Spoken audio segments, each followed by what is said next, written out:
I'm Sonia, student of St. Aloysius. You said Jesus had come only for Israel and Muhammad for entire mankind.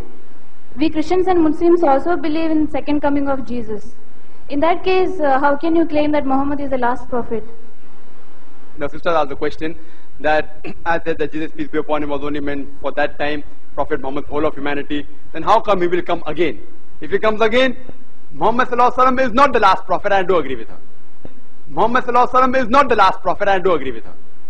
Muhammad Sallallahu Alaihi Wasallam is not the last prophet. I do agree with her. That Jesus Christ, peace be upon him, is going to come in the second coming. There are no less than 70 hadith, sister. 70 places in the hadith, it's mentioned Jesus Christ, peace be upon him, will be coming. And when he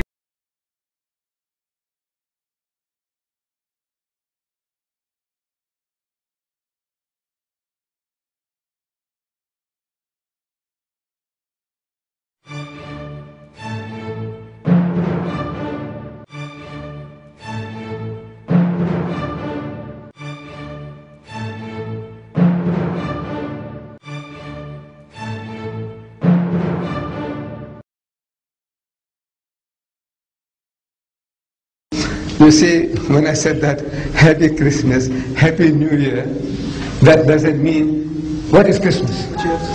No, what is Christmas? It's pagan festival. What is Christmas? What does Christmas mean? It means the birth of Christ. Yeah, the birth Right. of Christ. Birth of our Nabi we celebrate. Don't we? We don't celebrate. Yes. Birth of our Nabi we celebrate. Don't we? We don't. Mawlud? No, we don't celebrate. That is bid'ah. That is bid'ah. We don't celebrate. You are... Neither the Prophet Muhammad in his life nor the companion has been celebrated this. There are millions of Muslims, including myself. There are millions of Muslims, including myself.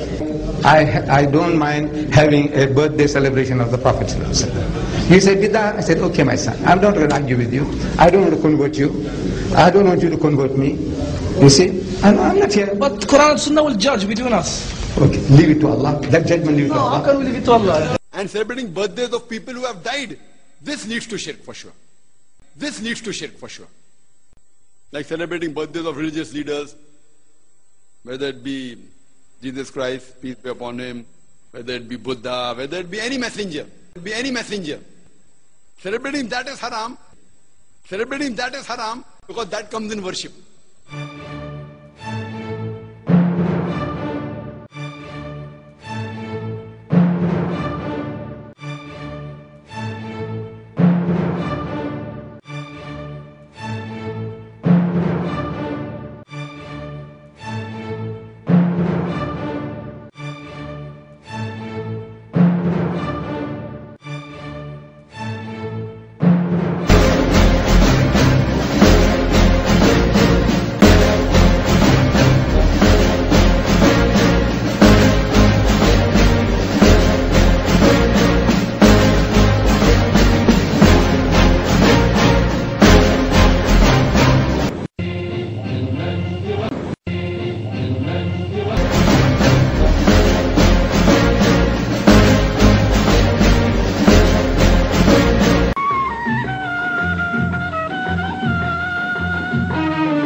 الخير.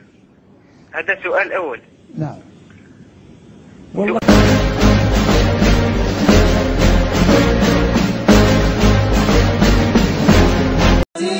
فما ماتت مآثره لدينا وأفضال علينا.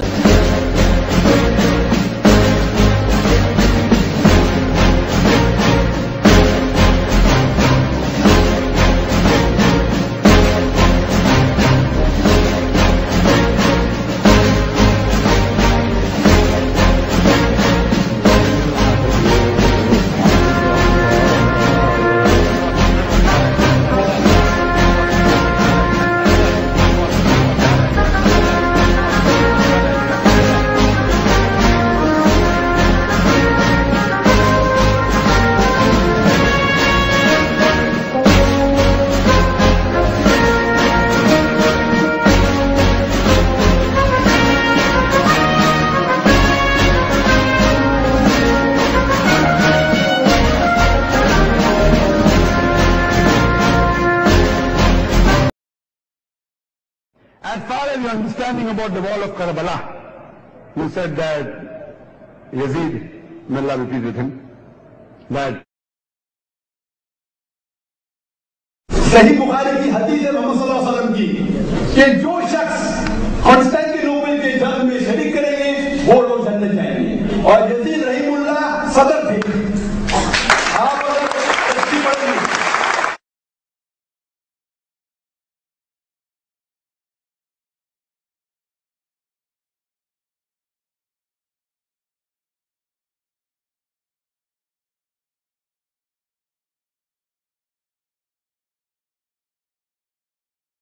अल्लाह के रसूल ने बशारत दी कि जो लोग Constantinople के war के अंदर जंग में हिस्सा लेंगे वो जन्नत जाएंगे। और यजीद रहमतुल्लाह सिर्फ हिस्सा नहीं लिया, वो सदर थे। और आप तशरीफ पढ़ेंगे इब्ने हजर की आप शरह पढ़ेंगे सही बुखारी के, वो जब जन्नत की है कैसे उन पे लानत आ सकता। और आप तशरीफ पढ़ेंगे इब्ने हजर की आप शरह पढ़ेंगे सही बुखारी के, वो जब जन्नत की है कैसे उन पे लानत आ सकता।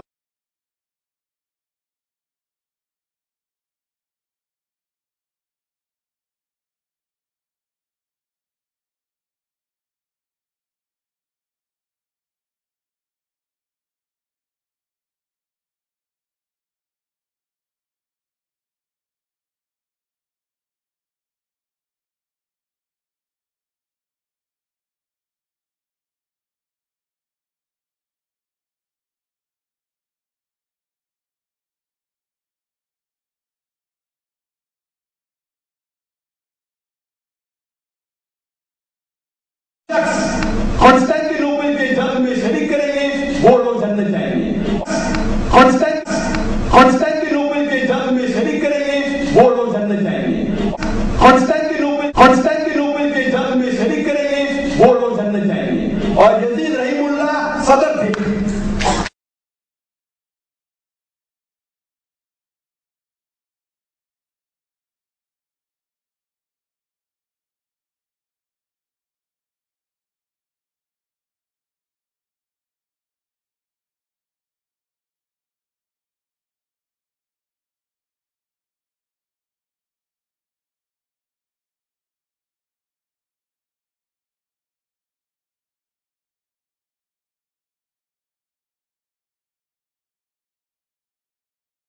लफ्ज़ आका ने फरमाया अव्वलु जैशन मिन उम्मती यग़ज़ूना मदीना कैसर मग़फ़ूरुल्लाह। फरमाया मेरी उम्मत का वो पहला लश्कर जो कैसर के मदीना पर हमला करेगा। लोग एक हदीस कुस्तुनतुनिया का नाम लेते हैं कि उसमें हुजूर अलैहि सलाम ने फरमाया था कि जो पहला लश्कर कुस्तुनतुनिया पर हमला करेगा, आका ने फरमाया था उनकी बख्शिश और मग़फ़िरत की बिशारत देता हूं, मग़फ़ूरुल्लाह। क्या फरमाया? जहालत की इंतहा है, किसी ने उनकी गिरफ्त नहीं की। एक बुखारी क्या कुल कुतुब हदीस में एक हदीस ऐसी नहीं है जिसमें कुस्तुनतुनिया का नाम आया। इस मग़फ़िरत की बिशारत में मतन हदीस में कुस्तुनतुनिया का नाम नहीं।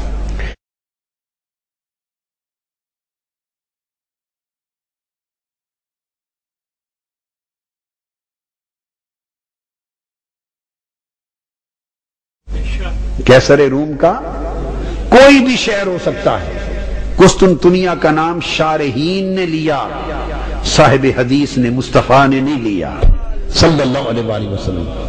फरमाया, और याद रख लें, फरमाया अव्वलो जैशन, पहला लश्कर। क्या? पहला लश्कर जो हमला करेगा उसके लिए बिशारत दी थी। यजीद जिस लश्कर में गया वो 8वां लश्कर था। ये जो तमाशा बना रखा है, पहला लश्कर जो बिलाद रूम पर हमला आवर हुआ और जिसने कुस्तुनतुनिया और रूम, कैसर रूम के शहरों पर चढ़ाई की, वो सन 42 में था, जिसमें यजीद नहीं था। ये तारीख अल कामिल इमाम इब्नुल असीर के मेरे पास है।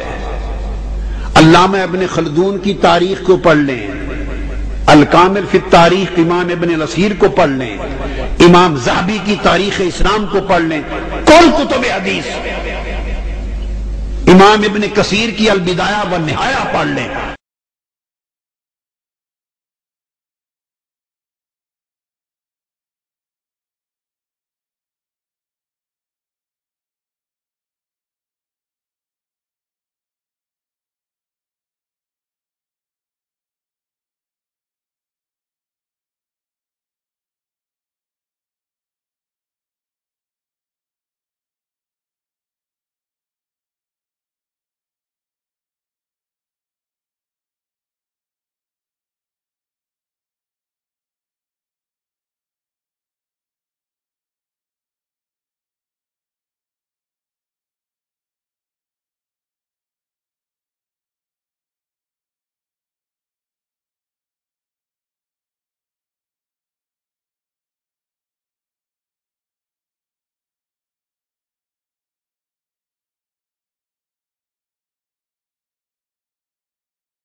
वकुल्ल मुहदसतिन बिदअह वकुल्ल बिदअतिन ज़लालह वकुल्ल ज़लालतिन फिन्नार वकुल्ल मुहदसतिन बिदअह वकुल्ल बिदअतिन ज़लालह वकुल्ल ज़लालतिन फिन्नार वकुल्ल मुहदसतिन बिदअह वकुल्ल बिदअतिन ज़लालह वकुल्ल ज़लालतिन फिन्नार वकुल्ल मुहदसतिन बिदअह वकुल्ल बिदअतिन ज़लालह वकुल्ल ज़लालतिन फिन्नार।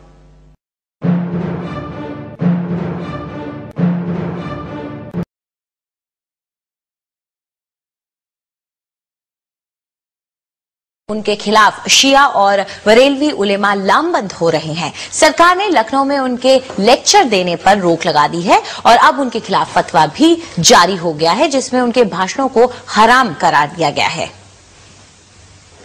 दुनिया के मुसलमान बहुत बड़ी तादाद में इमामों, फकीरों, दरवेशों की मज़ारों पे जाते हैं, अपनी अकीदत पेश करते हैं और वहाँ मन्नतें मांगते हैं। जाकिर नाइक कहते हैं कि जो मर चुका उससे कुछ मांग नहीं सकते, यहाँ तक कि पैगंबर मोहम्मद साहब से भी नहीं। आज की तारीख में हम मोहम्मद सल्लल्लाहु अलैहि वसल्लम से भी नहीं मांग सकते। बाकी लोग को तो छोड़ो, संत और बाकी बाबा लोग को छोड़ो, मोहम्मद सल्लल्लाहु अलैहि वसल्लम को भी मानना हमारे लिए हराम है। जो शख्स Zakir Naik Osama bin Laden की भी तारीफ करते हैं, कहते हैं कि अगर वो आतंकवादी है तो हर मुसलमान को आतंकवादी होना चाहिए। आप मेरी राय पूछें तो अगर ओसामा बिन लादेन इस्लाम के दुश्मनों से लड़ रहा है तो फिर मैं उसके साथ हूँ। अगर वो अमेरिका यानी एक आतंकवादी को आतंकित कर रहा है तो मैं उसके साथ हूँ। फिर तो हर मुस्लिम को आतंकवादी होना चाहिए। जाकिर नाइक महाराष्ट्र के हैं, दुनिया भर में इस्लाम पे लेक्चर देते हैं। वो इस्लामिक रिसर्च फाउंडेशन नाम की संस्था चलाते हैं जो पीस टीवी नाम का चैनल चलाती है। जाकिर नाइक के भाषणों से तमाम मुसलमान नाराज हैं। वो मज़ारों को मिट्टी में मिलाने की बात करते हैं, मोहम्मद साहब से भी मन्नत मांगने के खिलाफ हैं क्योंकि वो मर चुके हैं। वो इमाम हुसैन के कातिल शासक यजीद की बड़ाई करते हैं। यूपी में उनके खिलाफ शिया और बरेलवी सुन्नी उलेमा लामबंद हो रहे हैं। सरकार ने लखनऊ में उनके लेक्चर देने पर रोक लगा दी है। अब उनके खिलाफ फतवा भी आ गया है जिसमें उनके भाषणों को हराम करार दिया गया है। अगर उसका अकीदा ऐसा है कि नबी मुर्दा होकर मट्टी में मिल गए तो वो काफिर हो गया और जो लोग उस अकीदे पर चलेंगे वो भी काफिर हो जाएंगे। हालांकि जाकिर नाइक के समर्थक इसे गलत नहीं समझते हैं। पूरी दुनिया में मुसलमानों ही में अलग अलग अकीदे के लोग हैं। हर आदमी अपने अकीदे के हिसाब से बात कहता है। और हम ये समझते हैं कि उसको बात कहने का हक है। लेकिन ये हकीकत है कि जाकिर नाइक के भाषणों ने मुसलमानों को दो गुटों में बांट दिया है। लखनऊ से कमाल खान, एनडीटीवी इंडिया के लिए। और इस मामले में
இஸ்லாத்தை விட்டு வெளியேறிவிட்டார் என்று இன்றைய உலமாக்கள் அறிஞர்கள் ஃபத்வா கொடுத்திருக்கின்றார்கள் என்பதை பற்றி நாம் சற்று சிந்தித்து பார்த்தால், ஜாக்கிர் நாயக் என்று சொல்லக்கூடியவர் இஸ்லாத்துக்கு முரணான பல கருத்துக்களை மக்களுக்கு மத்தியில் போதனை செய்து வருகின்றார்.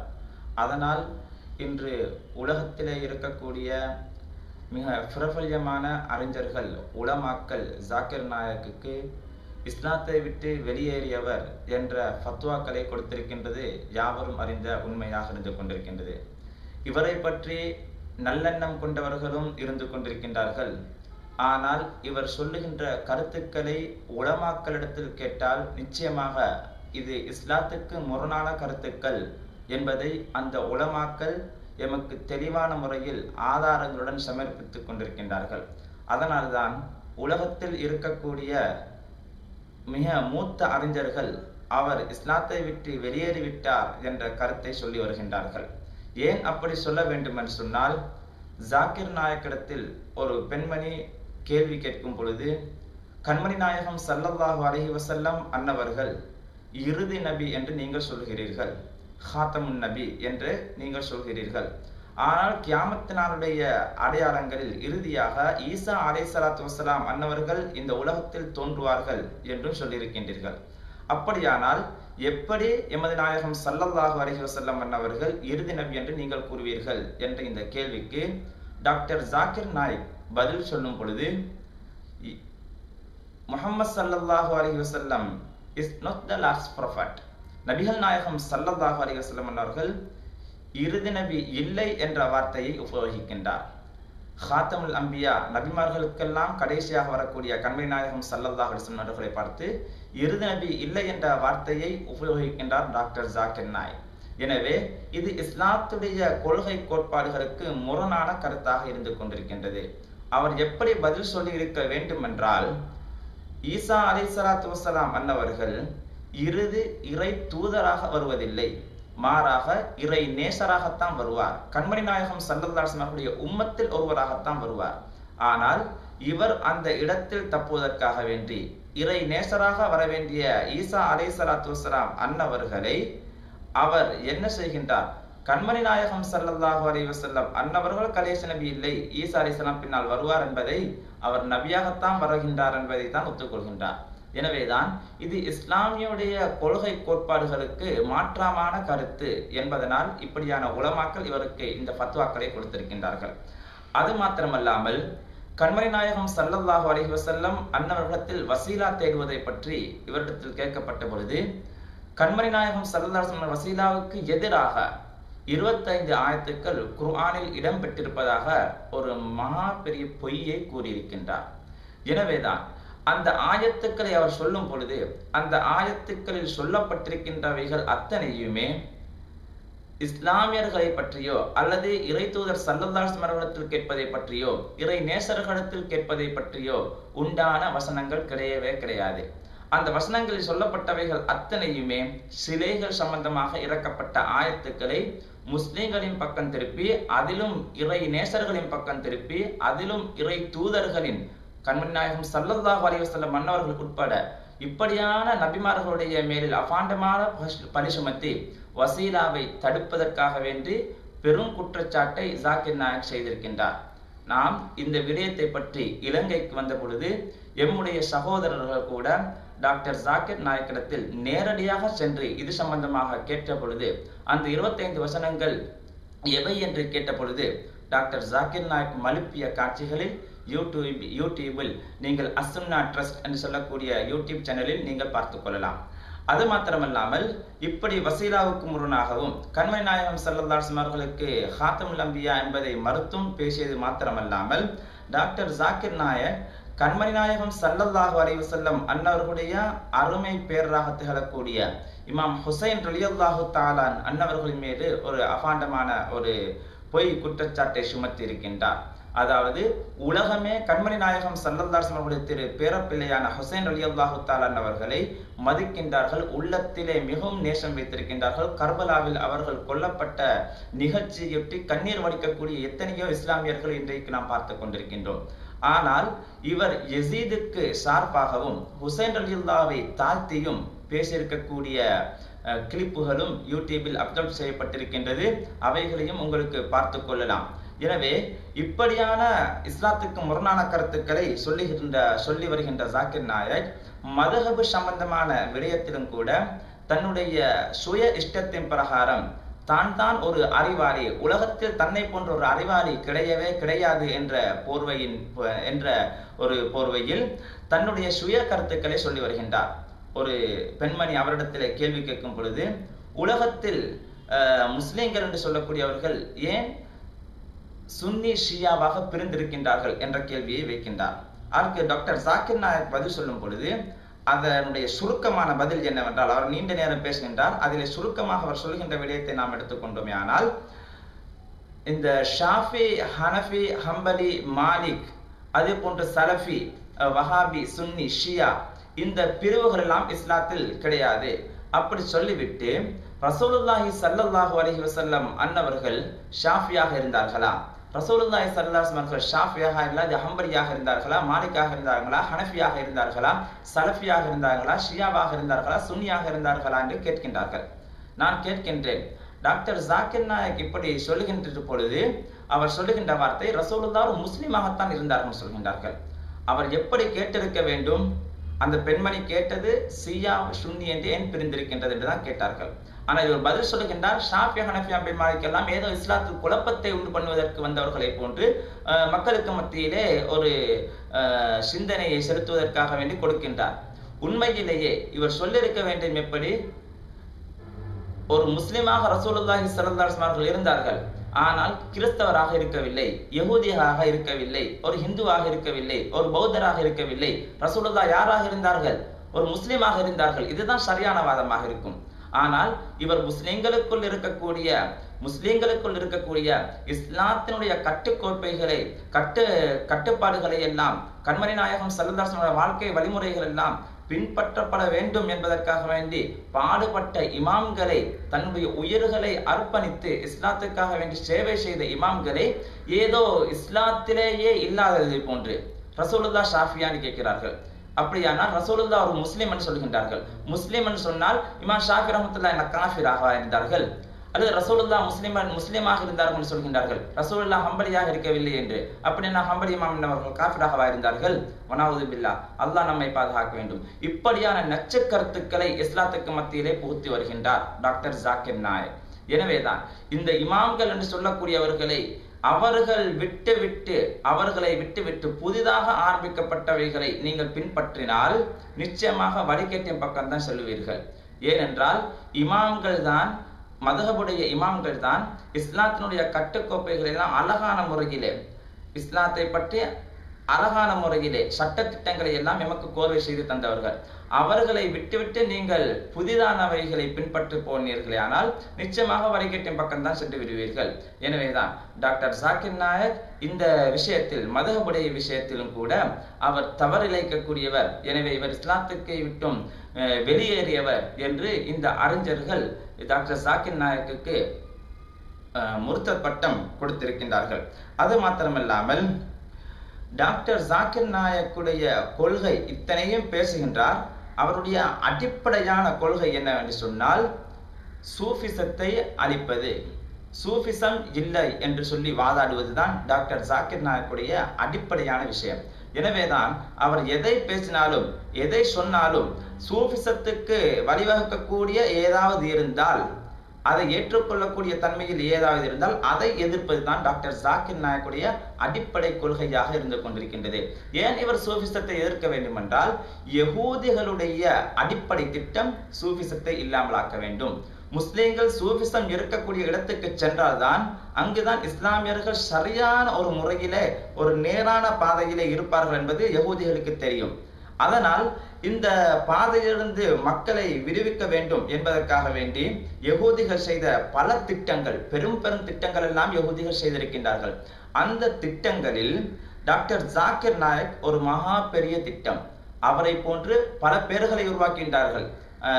டாக்டர் பிலால் பிலிப்ஸ் சொல்கின்றோம், டாக்டர் ஜாக்கிர் நாயக் சொல்கின்றோம். அதே போன்று இன்னும் பல பேர்களை இந்த யகூதிகள் உருவாக்கி வைத்திருக்கின்றார்கள். இவர்கள் எப்படி தாவா பிரச்சாரம் தானே செய்கின்றார்கள், மக்களை இஸ்லாத்துக்குத்தானே எடுக்கின்றார்கள் என்று பல இஸ்லாமியர்கள், தரீகாவாதிகளும் சுன்னத் வல் ஜமாத்துடையவர்களும் பல இஸ்லாமியர்களும் இப்படி நினைக்கின்றார்கள். உண்மையிலேயே இவர்கள் இஸ்லாத்துக்கு எடுப்பது எந்த விதமான ஒரு பிரயோசனமும் கிடையாது. அப்படி எடுக்க வைத்து பல பேர்களுடைய ஈமானை இல்லாமலாக்குவதுதான் யகூதிகளுடைய திட்டம். ஒருவர் இஸ்லாத்துக்கு வருகிறார் என்று வைங்க, அந்த இஸ்லாத்துக்கு வருவார் எடுக்கின்றார் என்ற அந்த நல்ல நோக்கத்துடன் ஜாக்கிர் நாயக்கை 100 பேர்கள் பார்க்கின்றார்கள். அந்த 100 பேரும் சேர்ந்து எதை பார்த்து இஸ்லாத்துக்கு வந்தார்கள்? ஒருவரை இஸ்லாத்துக்கு எடுத்தார் என்ற காரணத்துக்காக வேண்டி டாக்டர் ஜாக்கிர் நாயக்கின் பக்கம் 100 பேர்கள் அவர் சொல்வதுதான் சரி என்பதை போன்று நினைத்துக் கொள்கின்றார்கள். இப்பொழுது ஜாக்கிர் நாயக் சொல்வதுதான் அவர்களுக்கு வேத வாக்காக போகின்றது. ஜாக்கிர் நாயக் சொல்கின்ற வார்த்தைகள் என்ன? ரசூலுல்லாஹ் கடைசி நபி இல்லை என்றார்கள், மதுஹபுகளை தேவையில்லை என்றார்கள், சூஃபிசத்தை அழிக்கின்றார்கள். இப்படியான விஷ கருத்துக்களை சொல்வது இந்த 100 பேர்கள் ஏற்று நடக்கின்றார்கள். எனவே இந்த 100 பேர்களும் இஸ்லாத்தினுடைய ஈமானிலே அடிப்படையான கொள்கையில் உறுதியாக இருந்தவர்கள் 100 பேர்கள் வழிகேட்டின் பக்கம் சென்று விடுகின்றார்கள். இதைத்தான் டாக்டர் ஜாக்கிர் நாயக் செய்து வருகின்ற ஒரு காரியமாக இருந்து கொண்டிருக்கின்றது. அவர் யகூதிகளுடன் எல்லாம் டிபேட் செய்கின்றாரே, விவாதம் பண்ணுகின்றார்களே என்று சிலர்கள் கேட்கின்றார்கள். அவர் யகூதிகளுடன் தான் டிபேட் செய்வார்கள், ஒரு முஸ்லிம்களுடன் செய்ய மாட்டார்கள், ஒரு ஆலிமுடன் பேச மாட்டார். ஏன் என்று சொன்னால் யகூதிகளுக்கு தேவை டாக்டர் ஜாக்கிர் நாயக்கை பெரியாளாக்குவதுதான், அவரை பெரியாளாக்குவதுதான் யகூதிகளுடைய திட்டம். அதனால்தான் அவர்களே யகூதிகளே டிபேட் செய்கின்றார்கள் ஜாக்கிர் நாயக்கோடு. ஜாக்கிர் நாயக் வெற்றி பெற்றதை போன்றும் காண்பிக்கின்றார்கள். அப்படி காண்பித்தால்தான் எங்களுடைய முஸ்லிம்கள் டாக்டர் ஜாக்கிர் நாயக் யகூதிகளுடன் பெருங்கொண்ட டிபேட் செய்து வைத்து விட்டார், எனவே அவர் சொல்வதுதான் உண்மை என்று நம்புகின்றார்கள். நம்பி நம்பி இன்று சுன்னத் வல் ஜமாத்தில் இருக்கக்கூடியவர்கள் கூட டாக்டர் ஜாக்கிர் நாயக்கை ஏற்றுக்கொள்ளக்கூடிய ஒரு நிலைக்கு தள்ளப்பட்டிருக்கின்றார்கள். எனவேதான் இப்படி செய்ய வைத்தது யகூதிகள் தான். இப்ப எல்லோருக்கும் பார்க்கலாம் ஜாக்கிர் நாயக்கை பற்றி உண்டான நல்லெண்ணம் எப்படி எல்லாம் இருக்கின்றது. ஜாக்கிர் நாயக் எடுத்ததெல்லாம் 1-2 முஸ்லிம்களை தான். சொல்ல போனால் அவர் 1000 பேரை எடுத்திருப்பாரா அல்லது 10,000 பேரை எடுத்திருப்பாரா? இவ்வளவும் எடுத்திருக்க மாட்டாரு. ஆனால் எங்களுடைய தரீகா ஷேகுமார்கள், அவுலியாக்கள், இறைநேசர்கள், அவர்கள் இன்று உலகத்தில் செய்த சேவைகள், அவர்கள் எமக்காக வேண்டி செய்த பாடுபட்ட பாடுகள் எல்லாம் இன்று இல்லை என்று சொன்னால் நாம் கூட இஸ்லாத்திலே இணைந்திருக்கக்கூடிய ஒரு வாய்ப்பு எமக்கு கிடைத்திருக்காது. எமக்கு எப்படி இந்த இஸ்லாத்தில் இணைந்திருக்கக்கூடிய வாய்ப்பு கிடைத்ததுன்னு சொன்னால் அவுலியாக்கள் செய்த மாபெரும் சேவை. ஹாஜா மொய்னுத்தீன் சிஸ்தி ரலியல்லாஹு தஆலா அவர்கள் தன்னுடைய கையை பிடித்து மாத்திரம் 90 லட்சத்துக்கும் அதிகமான மக்களை இஸ்லாத்தின் பால் எடுத்திருக்கின்றார்கள். இவர்கள் எடுக்காத, முஸ்லிம்களுக்கு எடுக்காத மக்களா ஜாக்கிர் நாயக் எடுத்து விட்டார். அதே போன்று குதுபுல் அக்தாப் ஹௌசுல் ஆலம் முஹ்யித்தீன் அப்துல் காதிர் ஜீலானி ரலியல்லாஹு தஆலா அன்ஹு பல லட்சக்கணக்கான இஸ்லாமியர்கள் முஸ்லிம்களாக மாற்றிருக்கின்றார்கள். காஃபிர்களை எல்லாம் முஸ்லிம்களாக மாற்றிருக்கின்றார்கள். ஷால் ஹமீத் பாதுஷா ரலியல்லாஹு தஆலா அன்ஹு எத்தனை பெரிய பெரும் கொண்ட ஊர்களையே இஸ்லாமியர்களாக மாற்றிருக்கின்றார்கள். இப்படி அவர்கள் செய்த சேவையை புறக்கணித்து விட்டு, அவர்களை நன்றி இல்லாமல் நாங்கள் மறந்துவிட்டு, ஏதோ ஓரிரு பேரை இஸ்லாத்துக்கு எடுக்கின்றேன் என்ற பெயரில் பல பேரை வழிகெடுத்துக் கொண்டிருக்கக்கூடிய ஜாக்கிர் நாயக்கை நாங்கள் உண்மையிலேயே எங்களுடைய பின்பற்றக்கூடியவர்களாக நாங்கள் எடுத்துக்கொண்டால் நாம் நிச்சயமாக வழிகேட்டின் பக்கம்தான் சென்று விடுவோம் என்பதில் எந்த விதமான அச்சமும் கிடையாது. எனவே இதுவரையிலும் ஜாக்கிர் நாயக்கை பின்பற்றி இருக்கக்கூடியவர்கள், அவர் மீது நல்லெண்ணம் வைத்திருக்கக்கூடியவர்கள், அவர் எப்பொழுது அவர் சொன்ன வார்த்தைகளை வாபஸ் பெறுகிறாரோ, எப்பொழுது அவர் சொன்ன வார்த்தைகளை எல்லாம் நான் சொன்னது தவறு என்று அவர் ஒத்துக்கொள்கின்றாரோ, அதுவரையிலும் அவருடைய பயான்களை கேட்பதை விட்டும் அவரை புறக்கணித்து இருக்க வேண்டும் என்பதை நாம் உங்களுக்கு. அஸ்ஸலாமு அலைக்கும் வரஹ்மத்துல்லாஹி வபரகாத்துஹு. கண்ணியத்திற்குரிய உலமா பெருமக்களே, அன்பார்ந்த பெரியோர்களே, இளைஞர்களே, தாய்மார்களே, ஜாக்கிர் நாயக்கத்தை பற்றி ரஹ்மத்துல்லாஹி அலைஹின்னு இருக்காது, அந்த அளவுக்கு இமாம்களை. அதே நேரத்தில் இப்னு தைமியாவா இருந்தா இமாம் இப்னு தைமியா இப்னு அப்துல் வஹாபா மதிக்கிறாரு. நம்ம இமாம்களை அவமரியாதை செய்யறாரு. வசீலா ஷஃபாஅத் இது போன்ற விஷயங்களெல்லாம் அவர் மறுக்கிறாரு. அந்த வகையில எந்த அளவுக்குன்னு சொன்னா, லக்னோவில் இருக்கக்கூடிய ஃபத்வா கமிட்டி ஜாக்கிர் நாயக் இஸ்லாம் என்கிற அந்த வட்டத்திலிருந்து வெளியேறிவிட்டார், வெளிப்படையா சொல்றதா இருந்தா முர்த்தத் ஆகிவிட்டார் என்ற ஃபத்வா கொடுத்திருக்கிறாங்க. அந்த ஃபத்வா காப்பியெல்லாம் நான் கொண்டு வந்திருக்கிறேன். அதே போல அவரை பற்றி பல்வேறு அறிஞர்களும் பல்வேறு அமைப்புகளும் என்ன கருத்து சொல்லியிருக்கிறாங்க. ஆங்கிலத்திலையும் ஹிந்திலையும் உள்ள அந்த படிவங்கள் எல்லாம் போட்டோ காப்பி என்கிட்ட இருந்துகிட்டு இருக்கு. ஏன் இந்த அளவுக்கு இவர் முர்த்தத்துங்கிற அளவுக்கெல்லாம் ஹுக்கும் கொடுக்கணும்னு கேட்டா, அவர் தன்னுடைய பேச்சில் இமாம் ஹுசைன் ரலியல்லாஹு அன்ஹு அவர்களை தாழ்த்தியும் யஸீதை உயர்த்தியும் பேசியிருக்கிறார். அப்படி அவர் பேசின பேச்சுக்கள் எல்லாம் சீடியாக நம்மகிட்ட இருக்குது. அதே நான் இலங்கை இப்போ கொண்டு வந்திருக்கிறேன். இந்த கல்முனையிலலாம் அந்த ஒரு செட்டு கொடுத்துருக்கிறேன். இங்கே ஒரு செட்டு நான் வச்சிருக்கிறேன். இஸ்லாத்துக்கு எதிராக, சுன்னத் ஜமாத்து கொள்கைக்கு எதிராக அவர் என்னென்ன கருத்து பேசியிருக்கிறாரு அப்படின்னு அந்த பல இடங்களில் பேசியிருக்கிறார்ல, அதை ஒரு தொகுப்பாக ஒரு சீடிக்குள்ளே வச்சு நான் கொண்டு வந்திருக்கிறேன். அதே போல் அவர் ஃபீஸுன்னு நடத்துவார். பொதுமக்கள் நல்லதானே செய்கிறாங்க, இஸ்லாமிய கண்காட்சி தானேன்னு பார்க்க போவாங்க. அங்கே போனாக்கா ஓதி பார்க்கறது கூடாண்டு இருக்கும், அது கூடாண்டு இருக்கும், மதபு தேவையில்லைன்னு இருக்கும். பொதுவாக இஸ்லாத்தை தெரிஞ்சு கொள்ளலான்னு போகிற மக்கள் இதையெல்லாம் பார்த்துட்டு பாதை மாறி போகிற ஒரு அபாயம் ஏற்பட்டது. உடனே நாங்கள் என்ன செஞ்சோம், எப்போவுமே சிட்டிக்குள்ளே தான் நடத்துவாங்க. போன வருஷம் அப்படி தான் ஒரு ஸ்கூலில் தான் அனுமதி வாங்கியிருந்தாங்க பெர்மிஷன் நடத்துறதுக்கு. உடனே சுன்னத் ஜமாத் ஐக்கிய பேரவை சார்ந்த நம்முடைய இளைஞர்கள் எல்லாம் இதில் மும்முரமாக ஈடுபட்டு போலீஸ் கமிஷனரையும் அதே போல் ஸ்கூல் சம்மந்தப்பட்ட நிர்வாகிகளாம் சந்தித்து இதுக்கு நீங்கள் பெர்மிஷன் கொடுக்கக்கூடாது, நீங்கள் கொடுத்து தான் அது வாபஸ் வாங்கிடணும், நடத்தக்கூட மாட்டோம் அப்படின்னு சொல்லி மினிஸ்டர் லெவலுக்கு போனோம். கடைசியில் ஒரு வாக்குறுதி வழங்கினாங்க. எந்த அளவுக்கு நடக்கும் எனக்கு சந்தேகம் வந்த உடனே நாங்கள் ஒரு ஆர்ப்பாட்டமே நடத்திட்டோம். பஸ் மறியல் பண்ணிட்டோம். ஒரு இடத்துல பஸ் இங்கிட்டு நிற்குது, அங்கே நிற்குது, எல்லா அதிகாரம் வர்றாங்க. இவங்க இஸ்லாத்துக்கு எதிரானவர், இங்கே இந்த ஸ்கூலுக்கு அனுமதி கொடுக்கக்கூடாது அப்படின்னு ஒன்னோன்னா அதிகாரிகள்லாம் உங்கள் கோரிக்கை நிறைவேற்றப்பட்டு கலைஞருங்க. நாங்கள் அப்போ தான் கலைஞ்சோம். அதே போல் அவங்க அனுமதி கொடுத்த அனுமதியை வாபஸ் வாங்கிட்டாங்க. அவுட் ஆஃப் சிட்டி, மெட்ராஸை விட்டும் தள்ளி புறநகரில் தான் போட்டாங்க. அதனால் மதிப்பில்லாமல் போச்சு. ஏன்னா சிட்டியில் இருந்தாலும் யாரும் போய் பார்க்க போகிறது இல்லைங்க. அந்த அளவுக்கு நான் எதிர்ப்பு நடத்தணும். அதனால ஜாக்கிர் நாயக் அவர் பிற மதத்தினுடைய வேதங்களை ஆய்வு செய்கிறார், அதுக்குண்டான ஞானம் இருக்குன்னு சொன்னா அதோட அவர் நிறுத்திக்கிறார், அது வரைக்கும் தான். ஆனா மற்ற தேவை இல்லாம அவர் ஒரு ஆலிமும் கிடையாது. அப்படி இருக்கும்போது குர்ஆனில ஹதீஸை எப்படி மூக்க நுழைக்கிறாரு? அந்த இமாம் சொன்னது சரியில்லை, இந்த கொள்கை சரியில்லை, சுன்னத் ஜமாத் கொள்கை எப்படி அவர் சொல்லலாம்? அந்த தகுதியே அவருக்கு இல்லை. ஒரு சாதாரண பாமர். அவர் இங்கிலீஷ் நாலேஜ் இருக்கு. ஒரு ஆளு குர்ஆனையும் ஹதீஸையும் ஆய்வு செய்வதற்கு இங்கிலீஷ் நாலேஜ் போதுமா? அப்படி பார்த்தா யஹூதி நசாராக்கெல்லாம் இப்படித்தானே கிளம்புனாங்க. அதனால இவருடைய பேச்சு அது இந்த மத ஆய்வின் அடிப்படையான பேச்சு கேட்கலாமாண்டா அதையும் கூட தவிர்த்து விட வேண்டும். ஏன்னா அதை கேட்கும்போது தானே விஷத்தை கக்குவாங்க. அசமாக பேசிட்டே வரும்போது இடையில ஒரு வாசகம் விஷம் வரும். அப்போ ஒரு பானை பாலில் ஒரே ஒரு துளி விஷத்தை கலந்துட்டாலும் ஆபத்து தானே. அதனால அவருடைய பேச்சை அறவே நீங்கள் புறக்கணிங்கள், அதுதான் நல்லது.